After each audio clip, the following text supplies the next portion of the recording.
మీరు దక్షిణ దేశంలో ఉండే పెద్ద పెద్ద వైష్ణవ క్షేత్రాలకు ఎక్కడికైనా మనం వెళ్ళి చూడొచ్చు. అక్కడ శివుడు స్థాన క్షేత్ర అధిపతి, స్థాన నిర్వాహకుడు అలా ఉంటాడనమాట అక్కడ. అండ్ చాలా చోట్ల ఉండేటటువంటి ఈ అమ్మవారి ఆలయాలు ఉంటాయి. అలాంటి వాటికి రామానుజులు అన్ని చోట్ల ఆరాధనలు ఏర్పాటు చేశారు, మర్యాదలు ఏర్పాటు చేశారు. ఇప్పుడు శ్రీరంగం చాలా పెద్ద క్షేత్రం. శ్రీరంగం పక్కన సమయపురం అని ఉంది అక్కడ, అమ్మవారి క్షేత్రం. శ్రీరంగ క్షేత్రంలో బ్రహ్మోత్సవాలు ఆరంభం కావడానికి పూర్వం సమయపురంలో బ్రహ్మోత్సవాలు చేసి, ఆ బ్రహ్మోత్సవాల్లో శ్రీరంగం క్షేత్ర పెరుమాళ్ దిగించే మర్యాదలు పంపించి అమ్మవారికి, అక్కడ ఉత్సవాలు పూర్తయిన తర్వాత ఇప్పుడు రంగనాథుడు తన బ్రహ్మోత్సవాలు ప్రారంభం చేసుకుంటాడు. ఇది రామానుజులు వారు చేసిన వ్యవస్థ. ఇలా ఒకటి కాదు, మనకి ఎన్నో చోట్ల క్షేత్రాల్లో చూస్తే కాంచీపురం దగ్గర ఉండేటువంటి దివ్యక్షేత్రాల్లో చాలా చోట్ల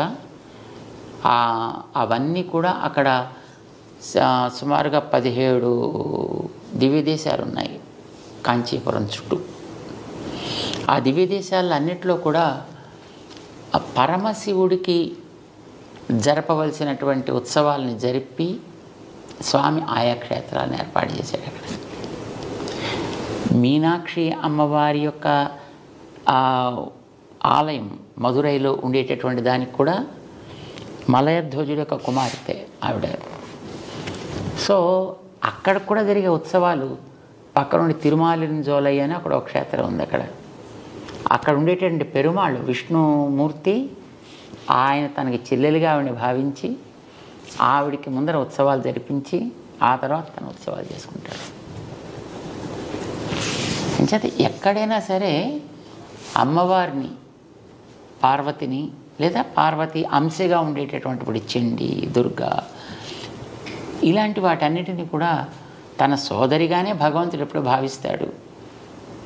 రామానుజుల వారు కూడా ఆ మర్యాదను నిలబెడుతూ ఆయా క్షేత్రాలకి ముందర మర్యాద జరిపి అవి అయిన తర్వాత తమ పెరుమాళ్ ఉత్సవాలు జరిపిస్తుంటారు అన్ని చోట్ల. ఎందుకనంటే శ్రీమద్ భాగవతంలో 10వ స్కంధంలో శ్రీకృష్ణుడు జైల్లో పుట్టాడు మధురైలో. తను తల్లిదండ్రులకి ఇద్దరికి కనిపించి, నేను మీకు పిల్లవాడుగా పుట్టాను, ఎందుకంటే వాళ్ళు పిల్లవాడుగా నువ్వు మాకు పుట్టాను తపస్సు చేసుకున్నటువంటి వాళ్ళు గతంలో. సో నేను మీకు పుట్టాను కదా ఆయన 4 చేతులతోటి కనిపించాడు ఆయుధాలతోటి. ఓ పుట్టావయ్యా జాతోసి దేవదేవేశ శంఖ చక్ర గదాధర. ఇలాగ వాళ్ళంతా అంగీకరించిన తర్వాత అప్పుడు ఆయన, నేను ఇక్కడ ఉంటే మళ్ళీ మీకు ప్రమాదం చేత నన్ను తీసుకెళ్ళి భగవంతుని చోట చేర్చండి, అక్కడ ఒక అమ్మాయి ఇప్పటికే పుట్టి ఉంటుంది, ఆ అమ్మాయిని మీరు తెచ్చుకోండి ఇక్కడికి అని ఆయన ఆదేశించాడు. ఆదేశించినప్పుడు వసుదేవుడు పిల్లవాడిని తీసుకుంటాడు. ఎలా వెళ్ళాలి అని క్వశ్చన్ చేయలేదు. ఇక్కడ భగవంతుడు చెప్పిన ఆదేశం మీద మళ్ళీ డౌట్స్ ఉండాల్సిన అవసరం లేదు అతనికి.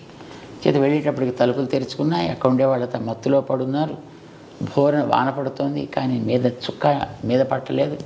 వెనకాతల ఆదిశేషుడు పణాలతో ఉన్నాడు. యమునా నది దాటాలి, మోకాటి లోటులోకి నేల వచ్చేసింది. ఈయన హాయిగా నడుచుకుంటూ వెళ్ళిపోయాడు. దాని మించి ఆ పిల్లవాడిని నందగోపుడికి హ్యాండ్ ఓవర్ చేశాడు. నందగోపుడి దగ్గర ఉండే ఆ అమ్మాయిని తను చేతిలో తీసుకున్నాడు. అప్పటికే ఆవిడ అక్కడ పుట్టి ఉంది. ఆ పిల్లని తీసుకొచ్చి జైల్లోకి మళ్ళీ చేరిన తర్వాత అప్పుడు ఆ పిల్ల కేఆర్మని ఆవిడ ప్రారంభించింది. తలుపులన్నీ మూసేసుకున్నాక కంసుడు వచ్చాడు. తెలిసింది అతనికి. పిల్లని పైకి ఎగరేసి కింద కత్తి పెట్టి దాని మీద కట్ చేసే ప్రవృత్తి అతనిది. సో ఇలా చేద్దామని ఆ పిల్లని ఇలా పైకి ఎగరేశాడు.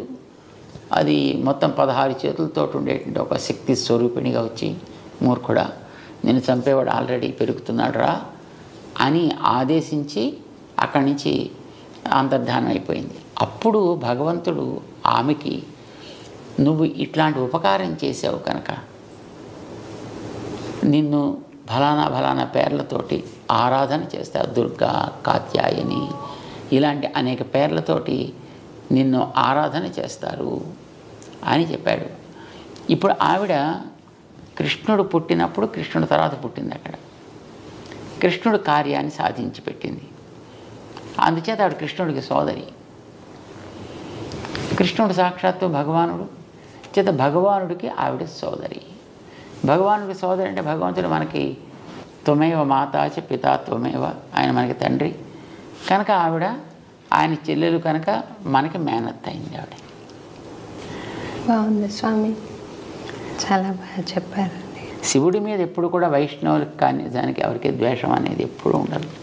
అయితే ఎందుకు పూజ చేయాలి అప్పుడు ద్వేషం లేకపోతే?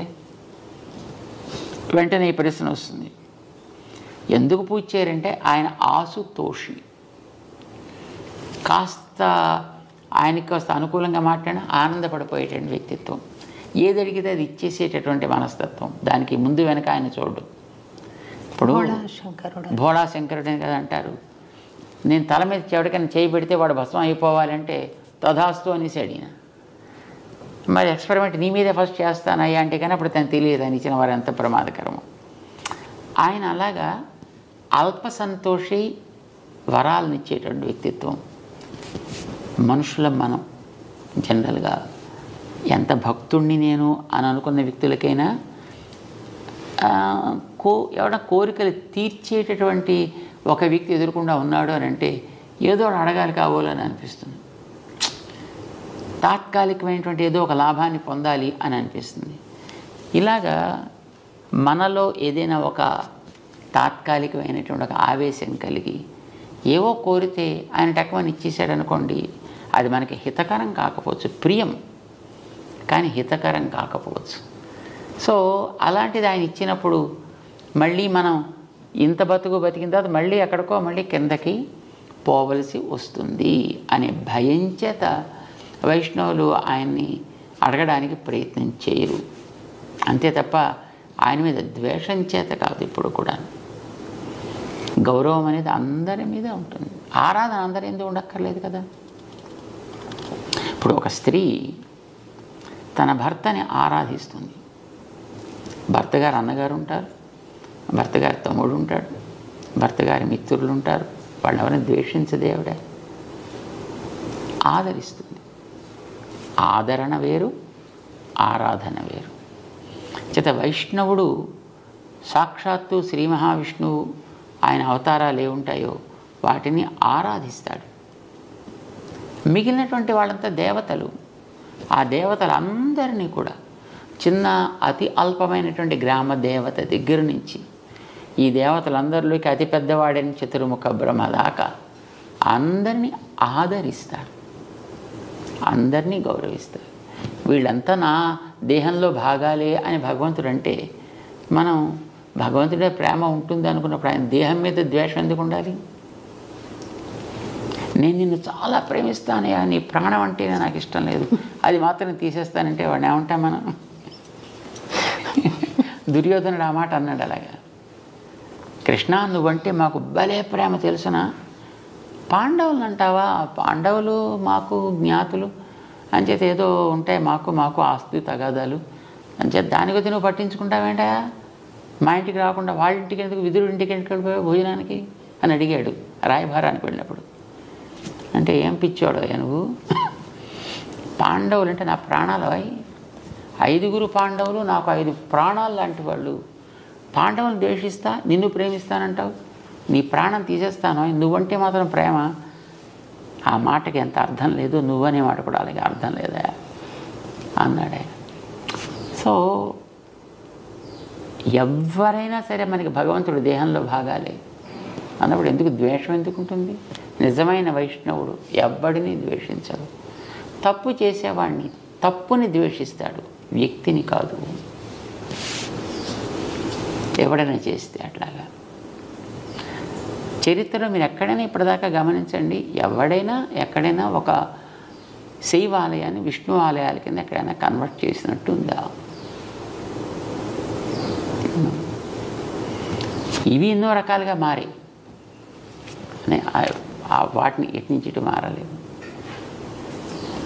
స్వామి, విశిష్టాద్వైత మార్గము అద్వైత మార్గము రెండు విభిన్న మార్గాల, ఒకటి రూపాంతరం చెంది ఇలా వచ్చిందా, లేకపోతే 2 మార్గాల ద్వారా కైవల్యం సాధించవచ్చా? ఆలోచనలో కలిగే పక్వతని బట్టి సిద్ధాంతాలు ఉంటాయి. సిద్ధాంతం అనేది ఒక వ్యక్తి యొక్క మానసికమైనటువంటి పరిపాక దశ ఎలా ఉంటుందో దాన్ని బట్టి అది ఏర్పడుతూ ఉంటుంది. ఇప్పుడు ఏదైనా ఒక వస్తువుని చూసి ఇది ఎన్ని అని అడిగామనుకోండి, ఏం చెప్తారు మీరు? తిరునామాలు, శంఖ చక్రాలు. ఇది ఎన్ని? స్వామివారి చిహ్నాలు. ఎన్ని? స్వామి ఇది ఎన్ని?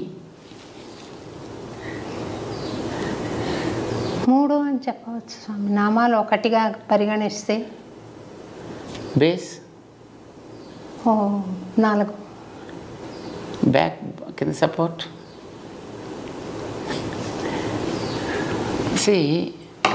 ఇంకోటి అడగండి, ఇది ఎన్ని? 1. గోరు అంతర్భాగం అంటే అది ఇందులోదా వేరా? అందులోదే. గోరును వేలంటారా ఎవరన్నా? అంటే అప్పుడు గోరు వేరనట్టనా? వేళ్ళలో భాగమే స్వామి. అంటే ఇది ఒకటే మరి ఎప్పుడు ఎన్ని? ఒకటే. గోరు skin, bone, blood, flesh, cells ఎన్ని? సో దీన్ని ఒకటి అనొచ్చు. అంశాలను విడివిడిగా చూస్తే వేరు వేరు అనొచ్చు. స్కిన్ వేరు, బ్లడ్ వేరు, బోన్స్ వేరు. బోన్స్లో ఉండేటటువంటి అంశాలు వేరు, బ్లడ్లో ఉండే అంశాలు వేరు. అలా చూస్తే ఇందులో బోల్డ్ అని ఉన్నాయి. ఇది ఒకటి కాదు, ఇది బోల్డ్ యొక్క సమాహారం, కలయిక. సెల్స్ ఉన్నాయి. Cells, there are thousands and millions of cells are there. So ఇది ఎన్నిటి యొక్క కలయిక, కూడుకున్న ఒకటి. కొందరు దీన్ని చూసి ఇది ఒకటంటే ఒకటే అన్నారు కొందరు. ఆ ఒకటి మాత్రమే, ఇంకొకటి ఏమి అనడానికి వీల్లేదు. దీని ఏమని అంటే అదంతా ఉత్తిదే. ఇది అద్వైతం. దీన్ని ఒకటి అని ఎలా అంటామండి? బోన్స్ ఎప్పుడు స్కిన్ కాదు, స్కిన్ ఎప్పుడు బ్లడ్ కాదు, బ్లడ్ ఎప్పుడు నెయిల్ కాదు, నెయిల్ ఎప్పుడు హెయిర్ కాదు. ఇవన్నీ వేరే వేరే. అది వేరు తత్వం అయిపోయింది, ద్వైతం అయిపోయింది. రామానుజులు అన్నారు ఇది వేరు అనొచ్చయ్యా, ఒకటి అనొచ్చు. అన్నిటితో కలిసిన ఒకటి. దాన్ని మనం విడివిడిగా చూడాలంటే వేరు. కనుక ఇది వేరా ఒకటా అంటే వేరు అనొచ్చు, ఒకటి అనొచ్చు. కానీ మరి ఎలా చెప్పాలి? అన్నిటితో కలిసిన ఒకటి. ఈ కలిసిన అనడానికి సంస్కృతంలో విశిష్టము అంటారు. విశిష్టం అంటే స్పెషల్ కాదు, విశిష్టం అంటే గ్రేట్ కాదు, విశిష్టం అంటే కలిసిన, కొన్నిటితో కలిసిన ఒకటి. అప్పుడు మీకు ప్రమాదం ఏం లేదు కదా. కొన్ని ఉన్నాయి దీంట్లో, ఎన్ని అంశాలు మీరు చూపించగలిగితే అన్నిటితో కలిసిన ఒకటి. ఇది విశిష్టమైన అద్వైతం. ఒకటే, కానీ ఒక్కటంటే ఏమీ లేని ఒకటి కాదు. ఏదో బ్రహ్మసత్యం జగన్ మిథ్య కాదు, అన్నిటితో కూడుకున్న ఒకటి. ఇది విశిష్ట అద్వైతం. అలాంటి మరొకటి లేదు ప్రపంచంలో, ప్రపంచానికి బయట. కానీ ఇందులో కదిలే ఉన్నాయి, కదలను ఉన్నాయి. సెల్స్ కదిలేవి, స్కిన్ కదలనిది, బోన్స్ కదలనిది. కదిలేవి కదలనివి ఈ రెండితోటి కూడుకొని ఉంది ఇది. కదిలే వాటిని చేతనాలు అన్నారు, కదలని వాటిని అచేతనాలు అన్నారు. ఈ చేతన అచేతన విశిష్టం, వాటి కలిసి ఉన్నది ఒకటి. ఈ లోపల ఈ వేలు అని పిలవడానికి ఆధారమైనటువంటి ఒక షేప్ ఏదో ఉంది దీనికి. దాన్ని బట్టి మనం దీన్ని వేలు అని అన్నాను. దీన్ని ఎందుకు వేలు అనరు? దీన్ని ఎందుకు వేలు అనరు? లేదు దీన్ని ఎందుకు చెయ్యి అనరు? సో దాని ఆకృతి విశేషాన్ని బట్టి, దాని యొక్క యాక్టివిటీని బట్టి, దాని యొక్క స్వరూపాన్ని బట్టి ఒక్కొక్క దానికి ఆయా నామ నిర్దేశం చేశారు. దానివల్ల దీనికి వేలు అని మనం పేరు పెట్టుకున్నాం. దీనికి ఆ వేలుత్వం అనే దాంట్లో ఉంటుంది. అది మొత్తం దీంట్లో అంతటా ఉంటుంది. ఇందులో ఉండే చేతనాలకి వర్తిస్తుంది, ఇందులో ఉండే అచేతనాలకి వర్తిస్తుంది, దీంట్లో ఉండే నడిపే శక్తికి వర్తిస్తుంది, మూడిటికి వర్తిస్తుంది. ఎందుకంటే ఇది మూడితోటి కలిసి ఎప్పుడు ఉంటుంది కనుక స్కిన్గా ఎముకలుగా విడదీయగలమా? మళ్ళీ విడదీసి మళ్ళీ సెట్ చేసేసి మళ్ళీ మనం వాడుకోగలమా? నో. సో ఇది మనం జ్ఞాపకం పెట్టుకుంటే విశిష్టాద్వైతం అంటే మనకు తెలిసిపోయినట్టే. మరి ఇప్పుడు అద్వైత మార్గంలో సాధన చేస్తున్న వాళ్ళకి పరమావధి ఎప్పుడు ఉంటుంది? ఎక్కడ వాళ్ళకి పరమావధి అనేది వాళ్ళు ఏం కోరరు కదా. అద్వైతం అనేటటువంటి దాన్ని తెలిసినటువంటి వ్యక్తి కోరుకునేది ఇక్కడ ఉండేటటువంటి బంధము పోవుట. తర్వాత నేను ఎక్కడికో వెళ్ళాల్సిందంటూ ఏం లేదు. ఎందుకంటే వాళ్ళకి ఏది వేరే ఇతరత్ర ఏది బ్రహ్మమే ఉంది. ఇక్కడ బ్రహ్మకి ఇక్కడ కేవలం ఒక అడ్డు ఒకటి ఏర్పడింది. ఈ అడ్డు తొలగితే బ్రహ్మమే. అది సత్య మార్గం అంటారా? అది సత్యము అసత్యము ప్రశ్న కాదు. ఆలోచన ధోరణిలో అదొక విధానం. అంటే యాంగిల్ మారిందంటారా? యా, దాన్ని మనం డిఫరెంట్ పారామీటర్స్ నుంచి మనం చూస్తున్నాం. తత్వం ఇప్పుడు తత్వమే. మనం అంగీకరించకపోయిన తత్వంలో మార్పు అయితే ఉండదు. తత్వం ఇప్పుడు సూర్యుడు ఇప్పుడు అలాగే సూర్యుడుగానే ఉంటాడు. కొంతమంది ఆ సూర్యుని గోడవని గుర్తిస్తారు, కొంతమంది దాన్ని నారాయణుడు అని గుర్తిస్తారు, కొంతమంది దేవత అని గుర్తిస్తారు, కొంతమంది ఒక శక్తిని గుర్తిస్తారు. That's okay. నువ్వు ఏమనుకున్నా, నువ్వు ఎలా చేసుకున్నా, ఏ రకమైన ఉపాసన నువ్వు చేసినా ఆయనలో అయితే మార్పే ఉండదు. ఇది వెళ్ళా సూర్యుడే మార్చలేదు. అది సూర్యుడులాగే he remains as it is. That's okay. మీరు ఎలా అనుకున్నా దానికి ఆయనకేం అభ్యంతరం? మన తెలివిలో అభ్యంతరాలు ఉంటాయి. మన తెలివిలో వికాసము అనేటటువంటిది ఎంతవరకు వచ్చింది దాన్ని బట్టి మన అవగాహన కూడా పెరుగుతూ ఉంటుంది, తరుగుతూ ఉంటుంది. సో ఎన్ని రకాలుగా చూడొచ్చు అనేది మనకి మహానుభావులు చెప్పారు. ద్వైతంతో చూడొచ్చు, అద్వైతంతో చూడొచ్చు, విశిష్టాద్వైతంగా చూడొచ్చు, శుద్ధాద్వైతంగా చూడొచ్చు, భేదాభేదంగా చూడొచ్చు. So all these are different ways of schools of thought. They can reach the ultimate. They reach whatever they wish. అంతే. ఇప్పుడు వీళ్ళు కోరుకుంది ఏంటి? కంటే బంధం నాకు తొలగిపోవాలను, తొలగిపోతుంది అంతే. అంతవరకు ఉంటారు ద్వైతులు. స్వామి, ద్వైతులు భగవంతుడిని చేరాలి అని అనుకుంటారు. చేరగలుగుతారా? ఆ నిష్ట వాళ్ళు ఉంటే ఎస్, తప్పకుండా వాళ్ళు చేరగలవచ్చు.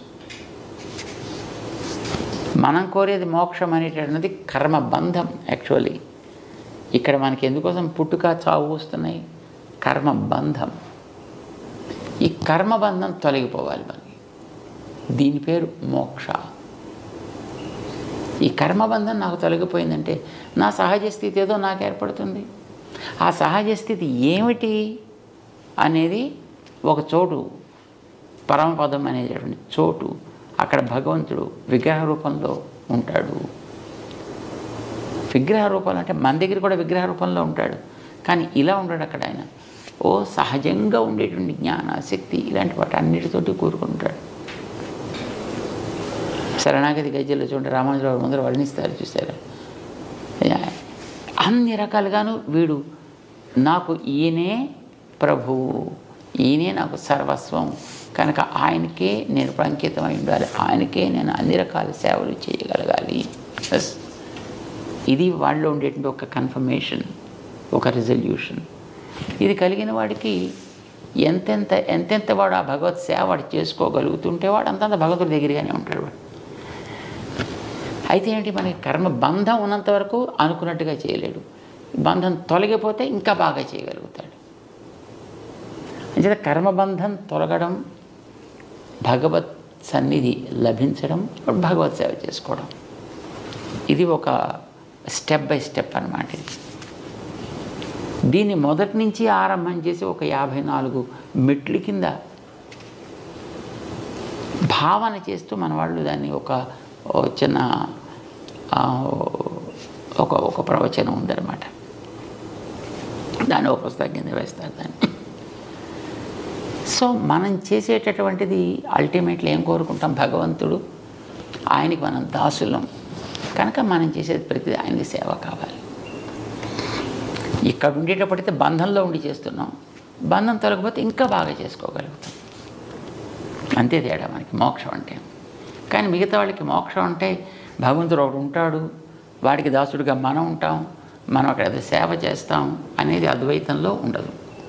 ఎందుకంటే నేనే బ్రహ్మం అయిపోతా. ఇప్పుడు దీపం ఆరిపోయింది, ఇక్కడ ఎక్కడికి వెళ్ళింది అది?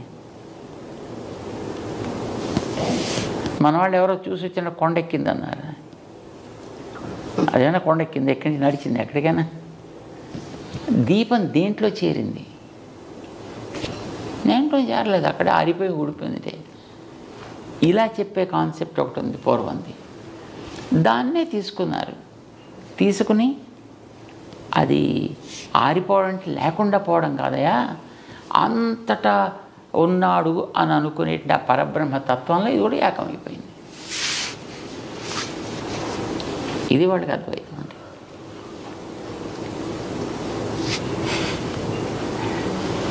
మళ్ళీ కమింగ్ బ్యాక్ టు సాధన స్వామి,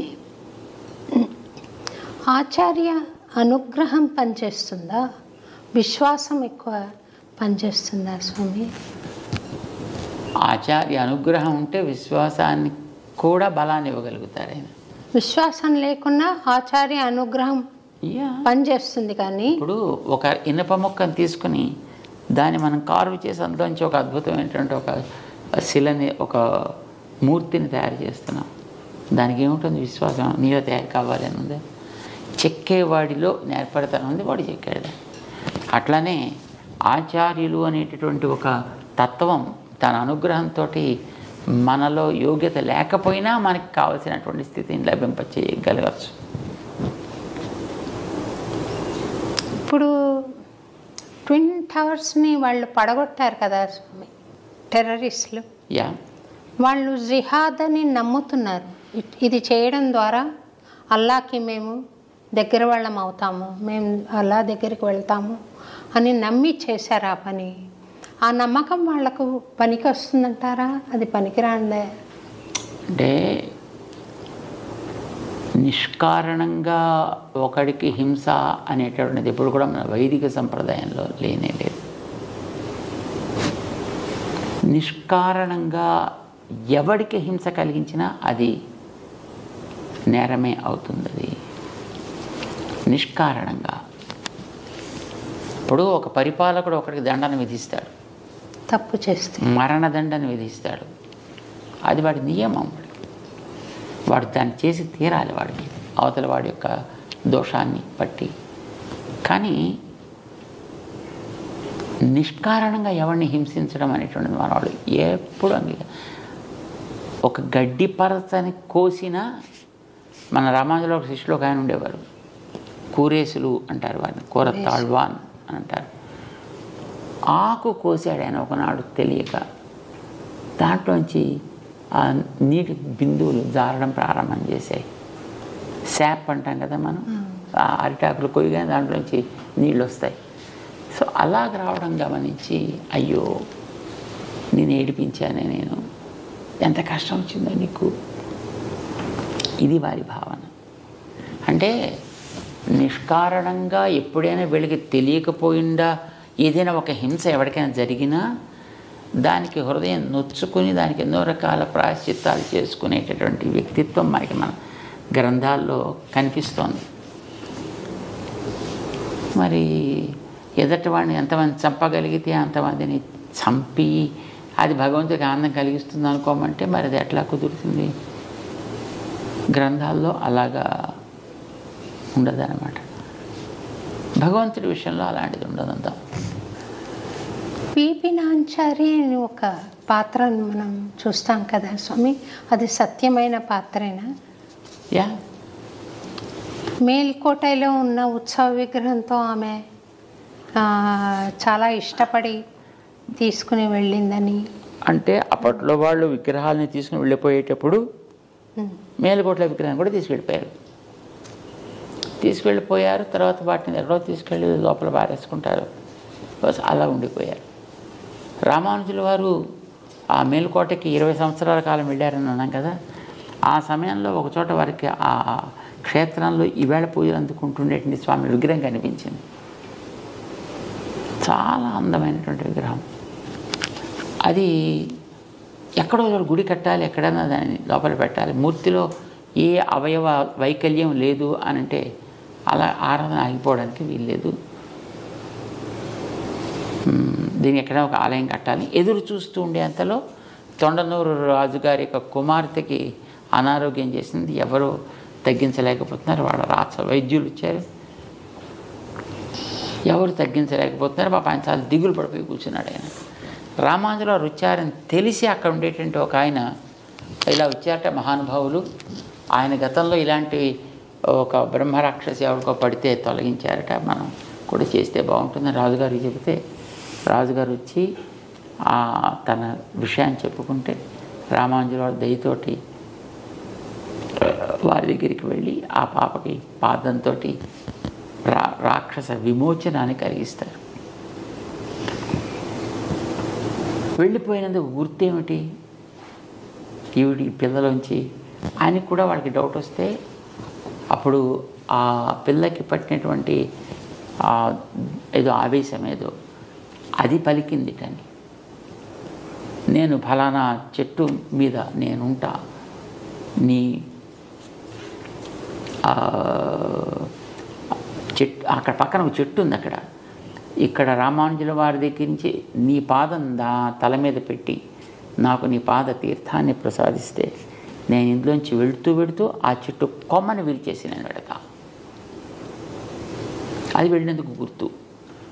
అంటే రామానుజుల వారు వారికి పాదపూజ చేసుకోవడానికి అవకాశం ఇచ్చారు. పాదతీర్థం తీసుకున్నాక ఆ పిల్ల పడిపోయింది. అప్పుడు రాక్షస విమోచనం కలిగింది. అక్కడ కీటిలోంచి పక్కన చెట్టు కనిపిస్తుంది. అక్కడ ఒక కొద్దిసేపట్లో పెళ్ళమంటూ ఆ కొమ్మ కాస్త విరిగి నేలకు కూరిందనమాట. సో నిజంగా అప్పుడు వెళ్ళింది. అప్పుడు ఈయన శిష్యులు అయ్యారు, ఆలయం కట్టించారు. ఇప్పుడు రాజుగారి శిష్యులు అయ్యారు కనుక ఇప్పుడు ఆయన కట్టమంటే కడతారు, కట్టించారు. ఉత్సవ విగ్రహాలు పెట్టాలి. ఎక్కడున్నారంటే తెలియలేదు. కానీ ఉత్సవ విగ్రహాలు ఇదివరకు పెట్టుకునే కిరీటం అయితే మా ట్రెజరీలో ఉంది అని చూపించారు. వజ్ర కిరీటం. మరి కిరీటం కూడా ఆరాధన మూర్తులేది అంటే తీసుకెళ్ళిపోయారు. మనం ఏం చేయలేం. అప్పుడు వాటిని తీసుకొద్దాం, మనం వెళ్ళి అడుగుదాం, మన దేవుడిని మనకేమని అడుగుదాం అని రామానుజుల వారు అక్కడికి వెళ్ళి వాటి దగ్గర తీసుకొస్తారు ఆ విగ్రహాలని. మేలుకోటలో జరిగింది ఇప్పుడు ఈ సన్నివేశం. ఆ రకంగా వాళ్ళ దగ్గర నుంచి వెళ్ళిపోయినటువంటి విగ్రహాలు మళ్ళీ తీసుకొని రావడం, తీసుకొచ్చి ఇక్కడ ప్రతిష్ఠ చేసినప్పుడు ఆ వీడి దగ్గర ఉండే వజ్ర కిరీటం, ట్రెజరీలో ఉండే కిరీటం పట్టుకొచ్చి పెడితే కరెక్ట్గా మ్యాచ్ అయింది. సో అప్పటి నుంచి ఉత్సవమూర్తులు అక్కడ వేరే ఒక సన్నిధిలో ఉంటూ ఆరాధన అందుకుంటున్నారు. సో మేల్కోటలో ఉండేటప్పుడు వారు ఇట్లాంటి ఆ దోషాన్ని తొలగించి మళ్ళీ అక్కడ పునః ఆలయాన్ని పెట్టారనమాట. అక్కడ దానికి ఆ వజ్ర కిరీటాన్ని అక్కడ సమర్పణ చేశారు. అక్కడ బీబీ నాంచారి ఆ పిల్ల ఇది ఆ సుల్తాను దగ్గర ఎవరైతే తీసుకెళ్ళిపోయాడో వాడు అక్కడెక్కడ వారేశాడు. వాడు అందులోంచి ఏరు తెచ్చుకొని ఆ పిల్ల తన రూమ్లో పెట్టుకుంది. ఆ పిల్లకి ఆ మూర్తి చాలా అందంగా నచ్చింది, ఇంట్లో పెట్టుకుంది.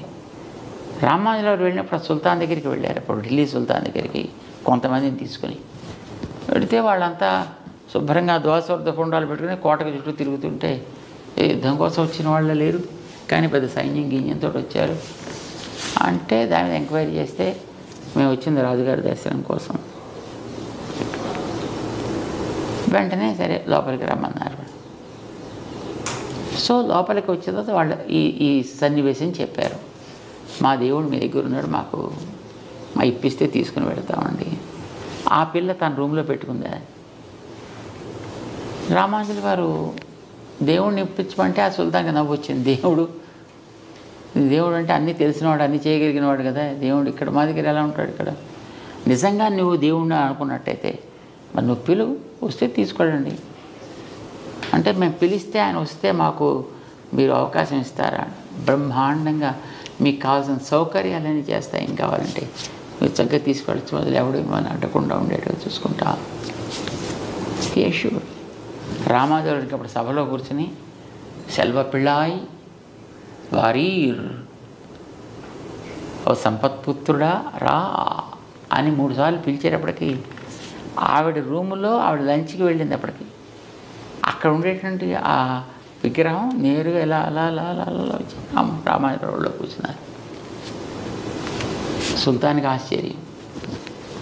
వెంటనే ఆయన తన యొక్క పరివారాన్ని అంతటిని కూడా ఇచ్చి వీరికి పంపించారు. ఆ రకంగా పట్టుకొచ్చేసి వీరు గుర్రాల మీద తీసుకొచ్చి మొత్తం ఒక 2 డేస్లో అక్కడ మొత్తం ఆలయం ప్రతిష్ఠ అయిపోయింది. యాజ్ యూజ్గా పెట్టేసుకున్నారు. ఆ తర్వాత ఈ పిల్ల వచ్చింది. ఎందుకంటే నాన్నగారి దగ్గర మొట్టమొదటి చెప్పింది, నాన్నగారు ఏం చేయలేదు. సరే అన్నారు, మేము మధ్యాహ్నం ఎవరో వచ్చారే తీసుకెళ్ళిపోయారు, అది నో ఐ వాంట్ ఇట్. సరే మరేం చేస్తారు? ఆవిడ అడిగినప్పుడు రథం గట్రా ఇచ్చి ఆవిడ పంపించారు. రామానుజుల వారు వెళ్ళిన దారిలో. కానీ ఆవిడ చూడు 10 రోజులు అయింది. కానీ రాసపుత్రికి కదా ఆగుతూ రావాలి. సరే వచ్చింది. గుళ్ళో దేవుడు తాను ఆరాధన చేసుకునేటువంటి, తను ప్రేమించినటువంటి, ఆరాధన కాదు వాడికి ఆరాధన ఏం తెలుస్తుంది, తను ప్రేమించిన వ్యక్తి ఎదుర్కొంటూ ఉన్నాడు. అక్కడ వెళ్ళి ఒకసారి నేను తెచ్చేసుకుంటా అన్నట్టుగా అటుపక్కకి వెళితే ఆపేశారు. దీన్ని దాటి వెళ్ళడానికి వీల్లేదు. ఏం చేయాలి? ఆ పిల్ల ఆ మాట తట్టుకోలేక, నేను ఇన్ని రోజులు నా రూమ్లో పెట్టి హాయిగా ఆడుకుంటూ ఉండేటటువంటి ఆవిడ దృష్టి అది బొమ్మే కావచ్చు, కానీ she was so attached to that. దాని దగ్గరికి వెళ్ళకపోయేటప్పటికి అక్కడే దుఃఖంతో కూలిపోయింది, చనిపోయింది. అప్పుడు రామానుజుల వారి తర్వాత తెలిసిన సమాచారం, ఈ పిల్ల ఇంత భక్తి ఇంత శ్రద్ధ, ఈ విగ్రహం ఆవిడకి సంప్రదాయం తెలుసా తెలియదా అది వేరే విషయం, ఇవన్న వచ్చునా రాదా అనేది వేరే విషయం, కానీ దట్ వే ఇన్వాల్వ్డ్. ఇది చూసి రామానుజాచార్యుల వారు ఆమెకు కూడా సాక్షాత్తు లక్ష్మీ అంశ లేకపోతే ఇంత ప్రేమ ఉండదు కనుక ఆవిడ కూడా లక్ష్మీలాగా ఆరాధనలు జరగాలి అని అక్కడ ఏర్పాటు చేసి పెట్టారు. అక్కడ మేల్కోటలో ఉందా?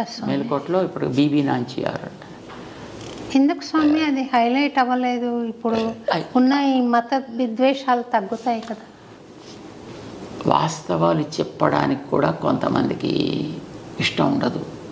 జనాలంతా కలిసిపోతే కూడా ఇష్టం ఉండదు. కలిసిమెలిసి తిరుగుతుంటే చూడబుద్ధి అవ్వదు. వాళ్ళ రొట్టి బాగా వేగాలి అని అంటే వీళ్ళు కొట్టుకుంటూ ఉంటే వాళ్ళకి they have their own activities continue. ఇప్పుడు స్వాతంత్ర్యం వచ్చి 76 ఏళ్ళ పైన అవుతుంటే ఇప్పటిదాకా కొంతమంది పూరిపాకల్లో పడి దళితులు దీనులుగా ఉన్నారంటే అర్థం ఏంటి? ఇప్పటికి ఎన్ని లక్షల కోట్లు వాళ్ళ కోసం శాంక్షన్ చేసే ప్రభుత్వాలు. ఏమైపోయావంతా? అవన్నీ ఇచ్చుంటే వాళ్ళకి అసలు ఇప్పటి బ్రహ్మాండ భవనాల్లో వాడుతూ ఉండాల్సిందే, అలాంటి పూరిపాకలే ఉండకుండా ఉండాల్సింది అంటే ideologically that's good, that's utopian ideology, right. కానీ అది కనుక లేకపోతే వీళ్ళకి రాజకీయంగా నిలకడ ఉండదు. అంచేత వాళ్ళు మెయింటైన్ చేస్తూ ఉండాలి ఎప్పుడు. ఒక చిన్న భక్తురాలిగా నేను ప్రచారం చేయొచ్చా స్వామి ఆ కథ? చక్కగా చేయాలి. మన ప్రైమ్ మినిస్టర్ గారే చెప్పారు రామానుజుల వారి విగ్రహాన్ని ఆవిష్కరించడానికి వచ్చినప్పుడు. ఇక్కడ వచ్చి చెప్పారు కానీ అన్ని చోట్ల చెప్పాలి కదా. అన్ని చోట్ల అవసరం ఎక్కడ వస్తే అక్కడ చెప్తారు, దానికే ఉంది. ఇప్పుడు రామానుజుల వారి స్టాంప్ రిలీజ్ చేశారు ఢిల్లీలోనే, వారి భవనంలోనే చేశారు. బ్రహ్మాండంగా చెప్పారు అప్పుడు దాని గురించి. ఆ రోజుల్లో 1000 ఏళ్ల క్రితం రామానుజుల వారు చేసినటువంటి సామాజికమైనటువంటి విప్లవాలే కాదు, ఆధ్యాత్మిక రంగంలో వారు చేసినటువంటి రెవల్యూషనరీ చేంజెస్, రిఫార్మ్స్, ఇంత పదవి పవరు ఉండి కూడా మా చేతుల్లో మేము వాటిని టచ్ చేయడానికి కూడా సాహసించలేము. అలాంటి గొప్ప గొప్ప అచీవ్మెంట్స్ వారు ఆ రోజుల్లో చేశారంటే చాలా ఆశ్చర్యం అని ఆనందంతో పొంగిపోయాడని చెప్పుకున్నాయి. సో జనాలకు తెలియకపోలే, కానీ తెలిసిన వాటిని పైకి తెలియనివ్వాలి. ఎందుకంటే తెలిస్తే మళ్ళీ జనం అంతా అలాగే అయిపోయి కలిసిపోయి జనం అంతాను వీళ్ళంతా ఉండిపోతే ఇంకా తర్వాత వాళ్ళకి ఇంక చెప్పడానికి ఏముంటుంది. సో రోగికి మందు ఇచ్చేస్తే ఇంక మళ్ళీ తన దగ్గర రాకపోతే తన ప్రాక్టీస్ పోతుందనుకునే డాక్టర్ చూడండి ఆ రోగాన్ని జీవితాంతం మెయింటైన్ చేస్తారు, డయాబెటీస్ లాగా. సో ఇలాంటి వాళ్ళు మెయింటైన్ చేస్తున్నారు. కానీ నిజానికి రామాంజులు వారు ఆ రోజులో చేసిన ఉపకారం చాలా అద్భుతం అన్నమాట. అందరినీ కూడా ఒక ప్లాట్ఫామ్ తీసుకురాగలిగారు కదా ఆయన. అందరూ కూడా భగవంతుడితో సమానమే అన్నారు కదా. ఒక మాల వ్యక్తికి తన గురువు గారు అంతిమ సంస్కారం చేయడం తన కన్నులతో చూశాడు ఆయన.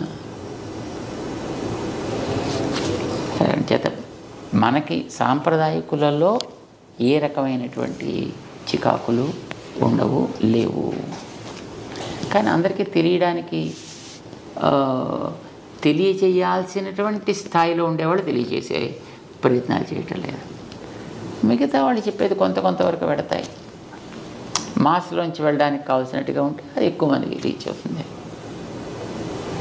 ఈ ఆధునిక యుగంలో కులం యొక్క ప్రాముఖ్యత ఏమైనా ఉందా స్వామి? వేస్టా? కులము అనేటటువంటిది ఒక స్కిల్ని బట్టి వచ్చినటువంటిది.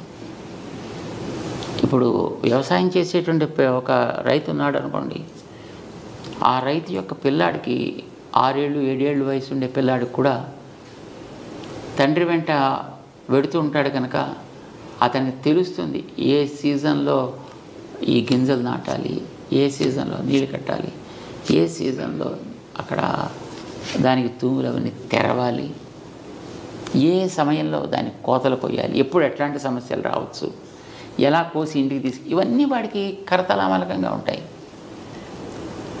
ఇది స్కిల్ అంటాం, ఇది కులపు ప్రభావం అంటాం. అది వ్యవసాయానికి మీకు ఎగ్జాంపుల్ చెప్పాను.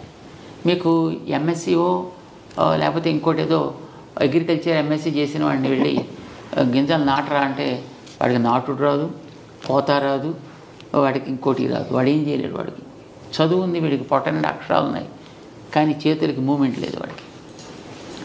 కానీ ఆ కుటుంబంలో ఉండేటువంటి పిల్లలకి లేకపోతే వాళ్ళ బంధువులకో వాళ్ళకి అన్ని స్కిల్స్ వాళ్ళకి వచ్చి ఉంటాయి. దాంట్లో వాళ్ళు ఎక్స్పర్ట్స్గా ఉంటారు.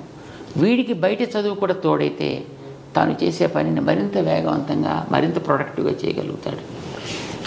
కులాలన్నీ అలా వచ్చినవే, ఒక్కొక్కటి ఒక్కొక్క స్కిల్ని బేస్ చేసుకుని అవన్నీ కూడా వచ్చాయి. కానీ ఈ రోజుల్లో ఆ స్కిల్స్ అన్నిటిని కూడా మొత్తం పూర్తిగా దే పుల్ డౌన్. నాకు చాలా సంతోషం కలిగించిన విషయం స్వామి, మీరు ఇళయరాజా గారి కార్యక్రమం ఏర్పాటు చేస్తున్నారని. ఆయనకు అంత సంగీతం అబ్బింది. మనం అనుకుంటున్న అగ్రవర్ణాలకు చెందిన మనిషి కాదు. మీరు పిలిచారు, నాకు చాలా సంతోషం అనిపించింది. ఆయన అంతటి కంపోజర్గా నిరూపించుకున్నాడు అన్ని పాటల ద్వారా. ఇళయరాజా గారు ఒక వాద్య సంగీతాన్ని ఆయన అమర్చినట్లుగా ఇంకెవరు అమర్చలేరు స్వామి. అంత అద్భుతమైన కళ ఉన్న మనిషి ఆయన, టాలెంటెడ్ పర్సన్. మరి ఆయనకి పూర్వులు ఎవరున్నారనేది నాకు తెలియదు. అది భగవద్ అనుగ్రహమా లేకుంటే స్వయం కృషి అంటారా స్వామి? స్వయం కృషి కూడా భగవద్ అనుగ్రహమే స్వామి. మామూలుగా అయితే ఎవరికి ఏది రావాలన్నా భగవద్ అనుగ్రహమే ఉండాలి. లేదండి నేనే కష్టపడి సంపాదించుకున్నాను అంటే, కష్టపడి నువ్వు సంపాదించుకున్నాను అనుకునే నీలో కూడా వాడే కదా ఉన్నది. వాడు ఉన్నప్పుడే నువ్వు పని చేస్తావు, వాడు లేకపోతే ఇది సేవమే కదా. ఆధ్యాత్మిక మార్గం చూస్తే తిరుప్పణాళ్వార్ కూడా హరిజన్. ఇప్పుడు మనం అనుకునే హరిజన్, కానీ ఆయన భక్తి పరమ భక్తుడు. అందుకోసమే భగవంతుడు ఆయన్ని తన దేహంలో కలిపేసుకున్నాడు. ఆయన తనలో అబ్జార్బ్ చేసుకున్నాడు, ఆయన గోదాదేవిని చేసుకున్నట్టుగా. అందుకే ఆయన మన వాళ్ళ ఆలయాల్లో పెట్టి అంత భగవద్గీతను పొందినటువంటి వ్యక్తి సామాన్యుడు ఎందుకు అవుతాడు? అతను చేత శారీరకమైనటువంటి వ్యక్తి తెచ్చి పక్కన పెట్టండి, ఆయనలో ఉండేటటువంటి భగవంతుడి యొక్క అంగీకారాన్ని దర్శించండి, ఆరాధించండి. అంచేత మన ఆళ్వార్లలో ఒకరిగా చేశారే. అదే ఎగ్జాంపుల్ మనకి తర్వాత రామానుజాచార్యుల వారి యొక్క గురువు గారు యామునాచార్యుల వారు కూడా అలానే ఒక దళితుడిని తన దగ్గర చేర్చుకున్నారు. తన దగ్గర ఉండేటంటే మిగతా వైదిక విద్యార్థులతో పాటు ఈక్వల్గా అతను కూడా సంస్కారాలు ఇచ్చారు. ఆ ఫ్రెండ్షిప్ తోటే రామానుజుల వారికి గురువుగా ఉండే మహాపూర్ణులు అని ఆయన ఆ హరిజనుడి యొక్క చర్మ సంస్కారాన్ని తను చేశాడు ఆయన. సో కులాలు అనేవి ఉన్నమాట వాస్తవం, కానీ కులాలు పోట్లాట్ల కోసం రాలేదు. కులాలు అనేవి కళని పెంచుకోవడానికి కోసం వచ్చాయి. మనకి కళలు పెరగాలి, కులాలు మనకి అభ్యంతరం కాకూడదు ఎప్పుడూను. కానీ అది సరైనటువంటి రీతిలో ఉపయోగించకపోతే అది ప్రమాదం అవుతుంది. దానికి సరైనటువంటి మార్గాన్ని చూపించకపోతే అది ప్రమాదకరం అవుతుంది. ఇప్పట్లో చూడండి, ఈ రోజుల్లో ప్రతివాడు ఆ కులం పేరు చెప్పుకొని, ఇదివరకు 4-5 కులాలు ఉండేవి, ఇప్పుడు 5-6 వేల కులాలు అయిపోయాయి మొత్తం అంతా. మరి ఎక్కడి నుంచి వచ్చాయమని తెలియదు, ఎందుకు వచ్చాయమని తెలియదు. పోయిన వ్యక్తులు ఆ కళని మనం పోషిస్తున్నామంటే ఆ కళని దారుణంగా నాశనం చేస్తున్నాం, వైజ్ఞానికం అని పేరు పెట్టుకుని. ఇప్పుడు వంశపారంపర్యంగా కొన్ని గుణాలు వస్తాయి, కొన్ని స్కిల్స్ వస్తాయి అని మనం అనుకుంటున్నాం కదా స్వామి. అలాంటి మంచి వంశంలో పుట్టి కూడా ఊహించని పరమ దుర్మార్గ పనులు చేసిన సన్నివేశాలు మనం ఈ మధ్య కొన్ని చూసాం స్వామి. ఎందుకు అలా జరుగుతుందంటారు? వాళ్లకు మామూలు విలన్ లాగా కూడా కాదు, అది అత్యాచారం జరుగుతుంది. ఎందుకు అలాగా? అదే వాళ్ళు పొరపాటున మనుషులే పుట్టారు. వాళ్ళు ఎక్కడో పుట్టాల్సిన వాళ్ళు. ఇప్పుడు చూడండి, ఇదివరకు మనుషులు క్రమ పద్ధతిగా జీవించేవారు, మిగతా ప్రాణులు కూడా వాటి మానాన బతుకుతుండేవి. ఇప్పుడు మనవాడు ఏం చేస్తున్నారు, తిండి అని పేరు పెట్టి మిగతా ప్రాణులన్నింటినీ నాశనం చేసేస్తున్నారు. మరి అందులోకి వెళ్ళి పుట్టాల్సినటువంటి ప్రాణి, అందులోకి ఉండాల్సినటువంటి జీవి ఎక్కడికి పోతాడు? ఎక్కడో చోటుకైతే పోవాలి కదా. క్రమాలు ఏది లేదు, శుభ్రంగా అందరికీ డోర్స్ ఓపెన్ చేసి పెట్టుకున్నారు వీళ్ళు ఇక్కడ మనుషులు. అంచేత తోడేలుగా పుట్టాల్సిన వ్యక్తి మనిషిగా పుట్టి, నక్కగా పుట్టాల్సిన వ్యక్తి మనిషిగా పుట్టి, జంతువుగా, పులిగా, పుట్రగా పుట్టాల్సినటువంటి ఆ జీవులు అక్కడ అడవులు క్లోజ్ చేసేసి అక్కడ జంతువుల్ని లేకుండా చేసేస్తే మరి ఎక్కడ అవకాశం అక్కడే కదా వచ్చి పుట్టాలి. మనుషుల దగ్గర అవకాశాలు ఉన్నాయి, మనుషుల్లో పుట్టేస్తున్నారు. ఆకృతి, మానవాకృతి ప్రవృత్తి చూస్తే అది. సో మార్చే ప్రయత్నం బలవంతంగా చేయాల్సి వస్తుంది. అలాంటప్పుడు కొంతమందిని నిగ్రహించే ప్రయత్నం బలవంతంగా చేయాల్సి వస్తుంది. ఇది మొదటి స్టెప్ అంతే. కానీ నిజమైనటువంటి రెండో స్టెప్ ఏంటంటే వాళ్ళకి కావాల్సిన సంస్కారాలు మనకి ఇవ్వగలగడం, అవకాశాలు సమానంగా ఎదగడానికి ఓపెన్ చేసి పెట్టడం. అది ఈక్వాలిటీ. రామానుజులు చేసిన పని. Keep opportunities open to everybody. దాంట్లో మన రిస్ట్రిక్షన్స్ పెట్టకూడదు. ఇప్పుడు ఈ కులం వాడికైతేనే ఇస్తా, ఈ లోపల ఉండేవాడికైతేనే ఇస్తా అలా చెప్పకు. ఇప్పుడు నీకు పట్టణాల్లో ఉండేటువంటి వాడు అన్ని రకాల ఎక్స్పోజర్స్ ఉంటాయి కనుక వాడికి త్వరగా విషయాలు గ్రహించే అవకాశం ఉంటుంది. అదే ఒక అడవిలో ఉండేటువంటి వాడికి, ఎందుకంటే వాడు తెలివైన వాడు కావచ్చు, కానీ వాడికి ఆపర్చునిటీస్ ఆర్ నాట్ దేర్ కనుక వాడు దాన్ని నేర్చుకోలేకపోతాడు, వాడు దానికి వాడు ఉండిపోతాడు. ఇక్కడ నీకు ఉండేటువంటి ఈ ఫెసిలిటీ వాడి కోసం అక్కడ క్రియేట్ చేసి అప్పుడు వాడు ఎలా ఎదుగుతాడు చూడు. అప్పుడు వాడు ఎదుగుదలలో ఉండేటువంటి గొప్పతనం ఏమిటో గుర్తించు. Because that's useful for a comparative study. ఇంకా చిన్న ప్రశ్నలు 3 వేసి మీ టైం చాలా తీసుకున్నాను, ముగిస్తాను స్వామి. మీరు స్వామిని ప్రత్యక్షంగా దర్శించగలిగారా స్వామి? యా, వెంకటేశ్వర స్వామిని చూస్తున్నాం కదా. అట్లా విగ్రహ రూపంలో కాకుండా అదే పొరపాటు పడుతున్నాం. అక్కడ భగవంతుడికి తాను కోరుకున్న రూపాలు అనేక ఉన్నాయి. ఒకనాడు తిరిగే రూపంలో వస్తా అన్నాడు, ఒకనాడు తిరగని రూపంలో వస్తా అన్నాడు, ఒకనాడు కొండగా ఉంటా అన్నాడు, నీటిగా ఉంటా అన్నాడు. కొండగా ఉన్నాడు బదరికాశ్రమంలో, నీటిగా ఉన్నాడు పుష్కర క్షేత్రంలో, విగ్రహంగా ఉన్నాడు ఇక్కడ. అది ఆయన ప్రత్యక్ష రూపం, అది ఆయన స్వయంభూ స్వరూపం. అది మరి ప్రత్యక్షంగా మనం చూస్తున్నాం కదా, నమ్మకం లేదు మనకి అది ఆయనే. స్వామి ఇప్పుడు మీరు మాట్లాడుతున్నారు కదా, అలా అవసరమా? అలా మాట్లాడగలిగారు? అలా మాట్లాడు. ఎందుకు మాట్లాడంటే అలా మాట్లాడడానికి కొన్ని అవతారాలు సెలెక్ట్ చేసుకున్నాడు ఆయన. అలా మాట్లాడే ఏ వ్యక్తి అయినా వాడికి date of birth, date of departure ఉంటాయి. ఇప్పుడు రాముల వారు వచ్చారు కదా, వచ్చారు మళ్ళీ వెళ్ళిపోవాల్సి వచ్చింది కదా, వెళ్ళిపోయారు. కృష్ణుడు వచ్చాడు మళ్ళీ వెళ్ళిపోవాల్సి వచ్చింది కదా. అవును స్వామి. అట్లా అలా కాకుండా పర్మనెంట్గా ఉండాలి అని అనుకున్నప్పుడే విగ్రహ రూపంలో వస్తాడు ఆయన. అది కూడా ఆయన తీసుకున్నటువంటి స్వరూపమే. మరి మనం ప్రత్యక్షంగా చూస్తున్నామా లేదా? మరి దేవుణ్ణి ప్రత్యక్షంగా చూస్తామా, చూస్తారా? ఎందుకు ప్రశ్న రావాలి? మాట్లాడాలని రూల్ ఏమిటి మీకు? సూర్యుడు మీకు కనిపిస్తున్నాడా లేడా? ప్రత్యక్ష దైవం. దైవం మాట్లాడుతున్నాడా మీతోటి? అవసరమా? ఫ్యాన్ పైన తిరుగుతూ ఉంటుంది, మీతో మాట్లాడాలా? అవసరమా? తన స్థానంలో తనుండి తను చేయవలసిన పని చేస్తుంటే చాలు, మీకు కావాల్సినది మీకు లభిస్తుంది. దేవుడేనా అంతే, ఆయన మాట్లాడాల్సిన అవసరం ఉంది. అవసరం అయితే మనసుతో మాట్లాడతాడు. భక్తురాలిగా నేను విగ్రహాన్ని చూస్తున్నాను, మురిసిపోతున్నాను. స్వామి ఫ్లెష్ అండ్ బ్లడ్లో వచ్చి మాట్లాడితే బాగుండు. ఇప్పుడు స్వామి ఎలా మాట్లాడుతున్నారు? అలా మాట్లాడితే మళ్ళీ ఆయనకి మళ్ళీ ఒక మృత్యువు, మళ్ళీ వెళ్ళిపోవడం వస్తుంది. అది మనకి ఇష్టమా? నో. అంచేది అలా రావద్దు. అనంత అనుభూతి వేరు స్వామి, ఫ్లెష్ అండ్ బ్లడ్లో రారా అయితే స్వామి? నో.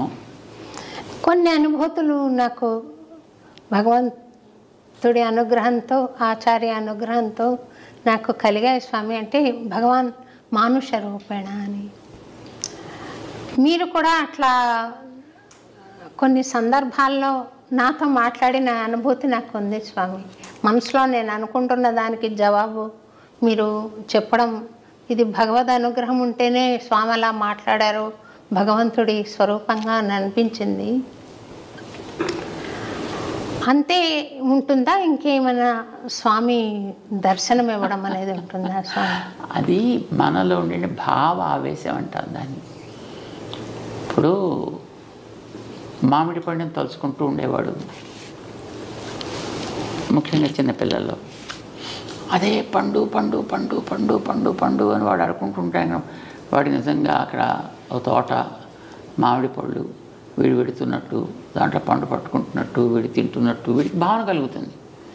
ఒక్కొక్కసారి పిల్లలకి నిద్రలో అలాగే అనిపించి నిజంగా లేచి నడిచేస్తుంటారు. ఇది భావన తీవ్రత వ్యక్తిలో కలిగేటటువంటి. అది లోపల బయట ఈ తేడా తెలియనంత క్లారిటీ వాళ్ళల్లో ఉంది. భక్తుడికైనా అంతే, భగవంతుడి విషయంలో అంత భావన తీవ్రత ఆ వ్యక్తిలో ఉండేటప్పుడు ఎదురుకుండా ఆ వ్యక్తి ఉన్నట్టు, మాట్లాడుతున్నట్టు, ఆ వ్యక్తి తనతోటి మాట్లాడుతున్నట్టు కూడా అనిపిస్తుంది. ఇది భావనే అని అంటాం. భక్తుల్లో ఎక్కడ ఇలాంటివి జరిగినా అది భావనే. నిజంగా భగవంతుడికి అలా రావాల్సిన అవసరం ఏముంటుంది కనుక రాటలాగా అలా అనుకుంటే మనకి భగవంతుడు లేని చోట ఎక్కడ కనుక. ఇప్పుడు ఇక్కడ నీకు ఇలా కనిపించిందంటే ఇందులో కూడా భగవంతుడు ఉంటాడు కదా. నువ్వు ఇలా పట్టుకున్నాడు, భగవంతుని ఎదురుగా పట్టుకున్నట్టే కదా. కానీ మనకి నమ్మకం ఉండదు అంటున్నాను. ఇక్కడ నమ్మకం ఉండదు. అంచేత మనం we are lost not because he is not there, we are lost because we not believed in the way he is for us. చేత మనతో అలా మాట్లాడద్దు.